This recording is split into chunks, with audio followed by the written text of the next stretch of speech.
Greetings, this is Dr. Nick. Welcome to Dr. Nick, the Apostle Paul's messenger. What message would the Apostle Paul deliver to a 21st century American audience if he were alive today? The author has written an open letter about creation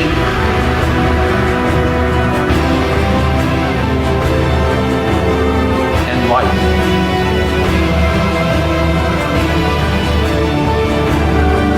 By trusting God in the miracle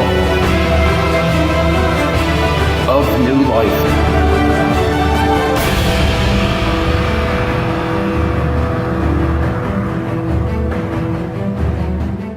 Greetings. I'm Dr. Nick, the Apostle Paul's messenger in the 21st century. The message we have continuously is the sanctity and dignity of the human person. And I like to do a couple of things, really, maybe three things. This is going to be a very short podcast, so I really would like you to listen to the end. It's really very powerful as well.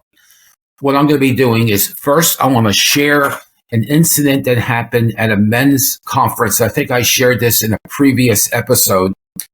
In that men's conference, we had some talks and then a breakout session where there was some discussion going on.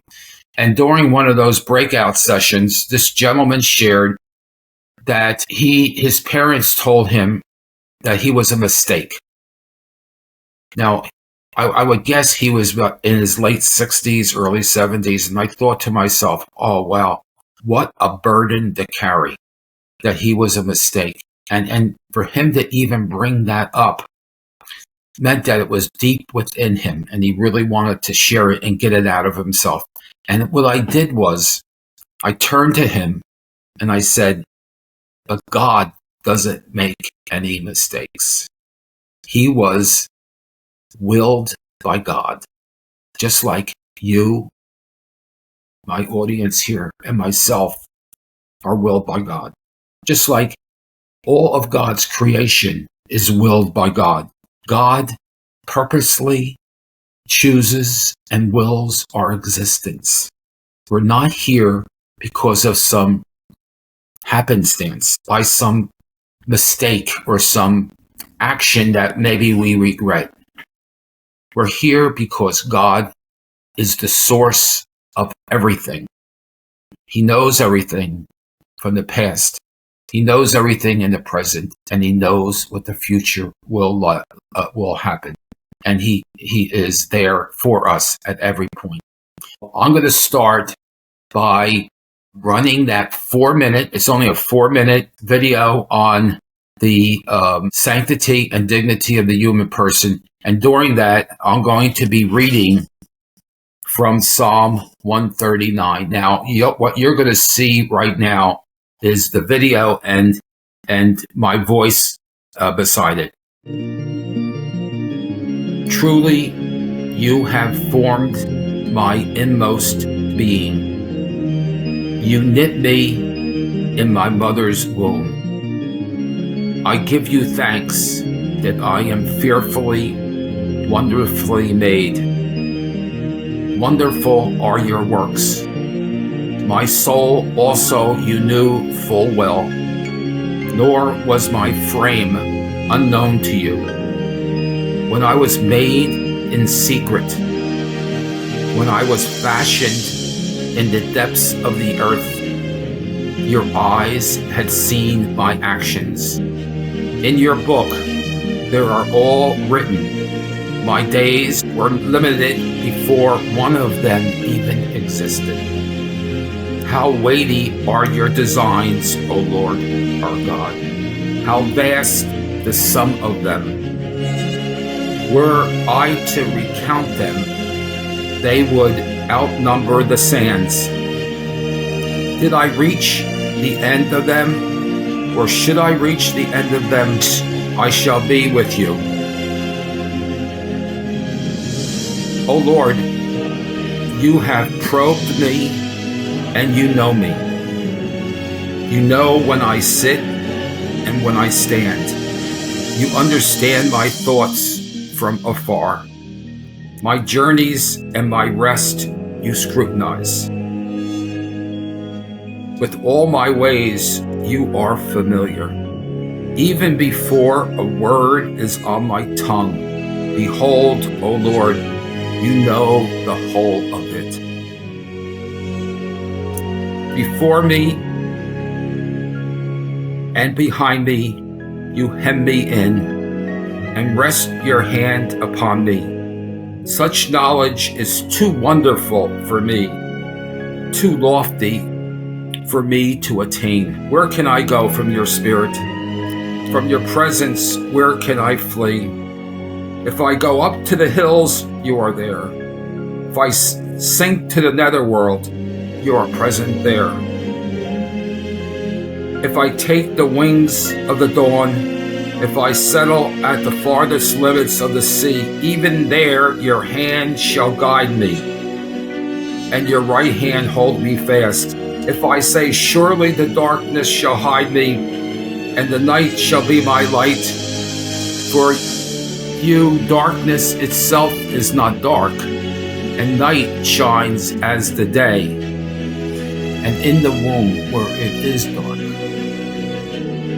even there God exists and reaches out to us. In that womb that you're looking at right now, God exists and is forming us. In Jeremiah 1:5, he says, before you were formed in your mother's womb, I knew you. In your mother's womb, I consecrated you. So God is ever present, and he is here waiting for us to acknowledge that and to enjoy it.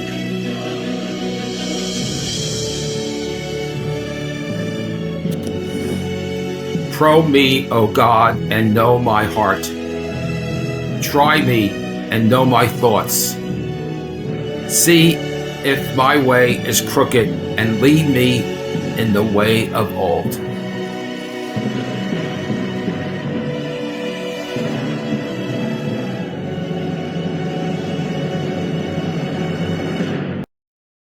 So now that we have experienced God's presence in our life, I just want to end by just reaffirming a couple things. God created humanity. He created all of us because he wanted to share his divine life with us. It's a pure act of love on God's part. We're not just here floating around in a meaningless way. We are here because we're sons and daughters of God. And he was there in our mother's womb. He was forming us. He willed us before we even were conceived. He knew us before we were even conceived. So God has a plan for each of us. God bestows the precious gift of human life so that all of us may experience never-ending joy, peace, and happiness for all eternity. So he sent Jesus to help us along that journey to eternity. We're just below the angelic experience of life, God's angels. We're high on the chain of God's creation. He's given us reason. He's given us the ability to think. He's given us the ability to love, to touch, to feel, to experience him. That's a pure gift. At the foundations of the world, God foreknew and willed the life of each person. I'm reading from my book. Each person has been and will ever be conceived. Each gift of life, which is complete and personally crafted as an ultimate manifestation of his divine thought and love. So that gentleman in that men's conference, I don't know what his parents were thinking when they said that he was a mistake. Maybe they meant that he was unplanned, but he took it the wrong way and he lived it out, that he was a mistake in life. There's no mistakes with God. No mistakes. You're not a mistake. I'm not a mistake. The process of human development takes place over many years and within many different environments. Even after we're born, there's still human development taking place. There's going to be, at some point, a puberty is going to kick in. So we're not born complete. Even at birth, there's still things going to be happening. The mother's womb is simply the first of many different environments. And finally, you and I are part of a divine gift of humanity, a needed contribution to the cycles of life. And that includes even the child that has abnormalities. Those children are not imperfect because all of us are born imperfect. So where do we draw the line between perfection and imperfection? We're all imperfect. We won't be perfect until we get to heaven. Where is the line that says, well, if you're imperfect at a certain degree, you can be aborted? No, there's no line there because we're all imperfect. Each person is uniquely created for a divine journey. Our DNAs are unique to us, complete. No one else has your DNA and no one else has my DNA. We're all who we are, different to a degree where we can really enjoy another person's uniqueness and not be trying to compare ourselves to them or anything like that. You're who you are and they are who they are.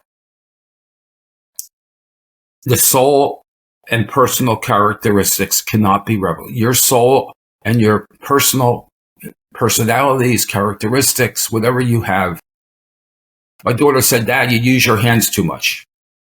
That's part of my personal characteristics. We all are unique in our own way. Enjoy that person's uniqueness. The last thing, and then I'm going to close, is something that was written by John Henry Newman. And he was a minister, a theologian, and then he at some point converted to Catholicism. But this is what he wrote. It's a prayer. It's not really long. Oh my God, you and you alone are all wise and all knowing. You know, you have determined everything that will happen to us from the first to the last. You have ordered things in the wisest way. And you know what will be my lot year by year until I die. You know how long I have to live. You know how I shall die. You have precisely ordained everything except sin.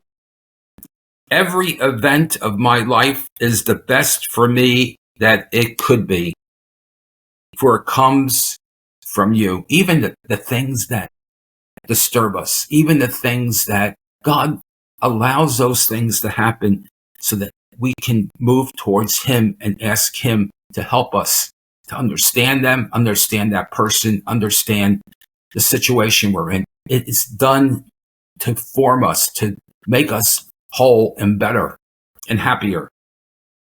Every event of my life is the best for me that it could be, for it comes from you. This is part of his prayer. You bring me on year by year by your wonderful providence. From youth to old age, with the most perfect wisdom and with the most perfect love. God bless. Remember, stay strong in the faith, steadfast in the truth. Think of the truth, speak the truth, live the truth. And remember, you are not alone and you're not, absolutely not, a mistake. God bless. So thanks for joining me today on Dr. Nick, the Apostle Paul's messenger. I hope this message touches your heart and gives you something to consider. If you enjoyed this episode, subscribe so you never miss a conversation and click that bell That's important. Okay. And if you found value in today's discussion, please share it with your friends who might need to hear it. I'd love to hear your thoughts as well. So connect with me by emailing me at drnick.mazza, my last name Mazza, Mazza, at gmail.com. I'll say that again, drnick.mazza at gmail.com. Send in your questions, and let's keep this conversation moving. Until next time, stay strong in the faith, stand firm in the truth, and remember, you are never alone on this journey. God bless.